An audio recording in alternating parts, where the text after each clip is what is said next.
Biba, buti na lang maaga yung sahod natin ngayon. Ang dami ko pa namang parcel na darating. Oo nga, kaya lang kasi yung sa akin, ala na ding matitira kasi kukunin lahat na naman ni tita.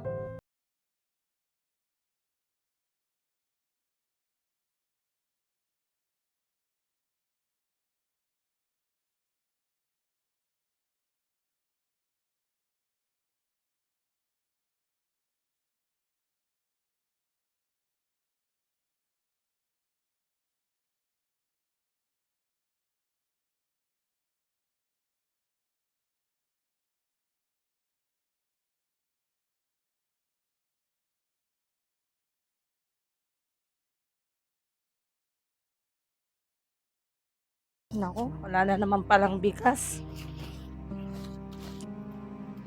Bakit ang tagal ni Biba? Sahod niya ngayon eh. Ano ba yan? Di naman nakiskis mag-iingit ito. Tita, ano po? Ano ba? Huwag mo nga hawakan yung kamay ko. Baka mamaya, mahawa pa sa kamalasan mo tong kamay ko. Magpipinta pa naman ako mamaya ng baraha. Akin yung sahod mo.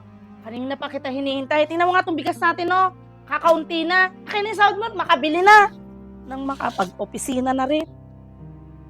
Tita, baka pwedeng kalahati lang muna ibigay ko sa'yo kasi bibili sana ako kahit konting gamit ko lang sa katawan ko. Nangangawit na ako, oh. Tapos sasabihin mo, kalahati lang ibibigay mo. Akin na lahat. Kaya nga, wawa, amin na nga yung bag mo. Bibili ka pa talaga ng gamit dyan sa katawan mo, ah. Tapos kami, magugutom. Unahin mo muna kasi yung pambili ng pagkain natin kesa yung mga pambili ng gamit na sinasabi mo. Oh, Nay. Oh, ayan na yung bag mo. Pitaka mo. Nay, kinuha ko nga pala 100 ha, pambabayad ko ng Shopee ko. Sige anak. Meron naman pala, patatagalin mo pa. Oh, ikaw na rin magluto niyan ha, at magsusugal ako. Huwag ka na nga sa trabaho, kukunin pa lahat ng sahod mo. Hoy, Biba! Pakilabhan mo nga muna tong damit ko. Labhan mo agad yan ha, kasi may lakad kami ng mga friends ko mamaya. Yung parcel ko nga pala, ikaw na lang mag-receive ha. O, ito yung pambayad. Ayusin mo yung paglalaba dyan ha. Boy, bili mo rin ako ng yose. Sa'yo na yung sukli. Ay, wow, Mare. Iba talaga pag galante. Uy, Mars, total, paldo-paldo ka ngayon. Baka pwede ka namang bumili ng tinda kong mga damit. Bagay na bagay sa'yo yun. Magmumukha ka talagang Donya doon. O sige, mamaya ha, pakita mo sa akin at titingin ako. Oo nga. Napakaswerte mo talaga dun sa pamangkin mo. Lagi ka pang binibigyan ng pera. Sana on. Ay nako, dapat lang no, ako kaya nagpalaki at nagpakain sa kanya simula nung iniwas siya ng malanding ang nanay. Ano pa yan? Tagal naman ng tapon. Tapon na. Aaling ko ring. Makikisingit lang ah.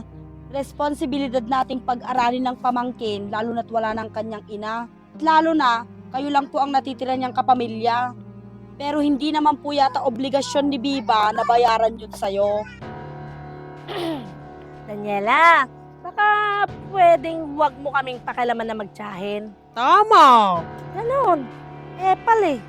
Sige na nga, bet na nga, tapusin na nga natin to. Minamalas na nga, may darating pang lalong malas. Ha? Nakauwi na akong lahat-lahat, ngayon mo palang lalabahan yan? Amin na nga yan, ako na nga maglaba. Ang tanga-tanga mo talaga. Yung parcel ko, dumating na ba? Yung parcel, nakalimutan ko eh. Natulog kasi ako kaya ngayon lang din ako nakapaglaba. Bakit may mancha to? Ha? Ano ginawa mo? Ay, ang bobo-bobo mo talaga, bobo! Alam mo, yung katangahan mo, wag mong ginagawang hobby ha. Halika nga dito. Ha? Halika nga. Ay, si Mang! Napakawalang kwenta mo, ha? Ayusin mo yan, ha? Tanggalin mo yung mancha niyan. Kung hindi mo natanggal, yung mukha mong mamantsahan ko.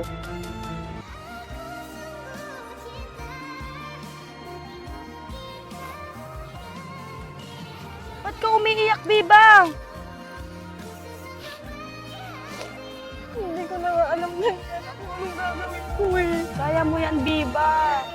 Ituring nila ako para hindi nila ako kapamilya. Kapuso. 24 oras pa nila ako hinaalipin. Gusto mo ba, Biba, tumira ka muna dun sa bahay namin?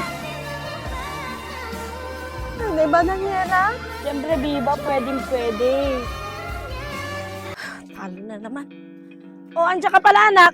Kala ko aalis ka. Oo, Nay, kararating ko nga lang eh. Alam mo, na bad trip ako doon sa pamangkin mo. Bakit na naman? Asan ba siya? Ewan ko, Nay, kung nandyan. Kasi kanina nakita ko siyang umalis. Hihingi nga ako ng pambawi. Biba? Oh, hihingi nga ng pambawi mo muna dyan.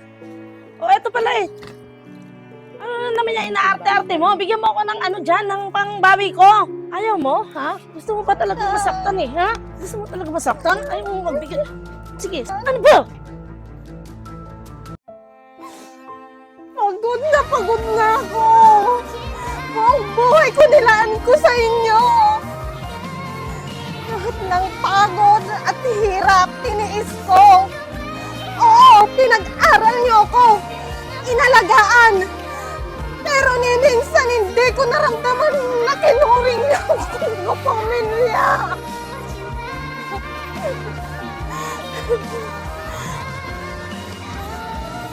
At kung sinisingil mo ako sa mga gastos mo mula ng pagkabata ko, pwes bayad na ako. Matagal na akong bayad. Kaya ngayon, panahon na para iwan ko na kayo. Para naman matuto kayong mabuhay na hindi nyo inaasa sa akin lahat. Kahit sino mapapagod sa mga ugali nyong masasama.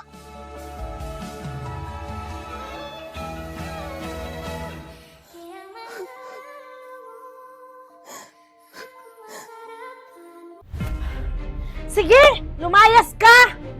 Wag na wag kang gagamit ng Google Map kapag naligaw ka, ha?